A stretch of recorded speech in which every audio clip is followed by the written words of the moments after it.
Pemirsa ring pemargin lomba gerak jalan sejeroning Mikelengin Hut Kaping Ulung Dasa Siki Republik Indonesia ring Kabupaten Buleleng, dasaan personel Palang Merah Indonesia utawi PMI kesiagayang untuk mestikayang samian acara memargi aman.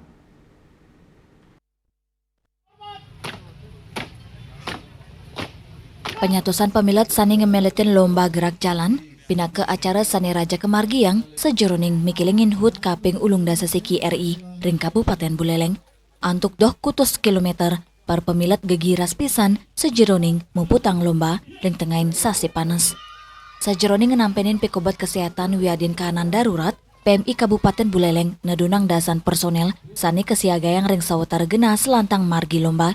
Tias petugas pertolongan pertama PMI taler nyiagayang ambulans tabung oksigen kejangkepin obat-obatan untuk mestikayang ngicenin ayan sani pinih becik. Kepala PMI Kabupaten Buleleng, Made Pasak Iasa Mausang, pengamanan inucap memargi selami acara lomba gerak jalan Hut Kaping Ulung Dasa Siki RI memargi. Ada 20 orang kami turunkan. Ini relawan yang kami turunkan, relawan yang sudah terlatih di Kaiser Dasar dan pertolongan pertama.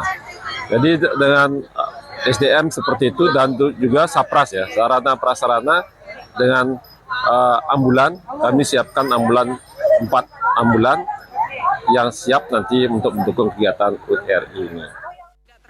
Ngawit saking kategori sekolah dasar, sekolah menengah pertama, sekolah menengah atas, kantos gerak jalan setiman kilometer, majang kategori umum miwa dewasa, ring kanan inucap kap tiang samian pemilet, sidang ngemeletin lomba antuk aman, terpti, sahe kantos puput. Yasri Yuli, Bali TV.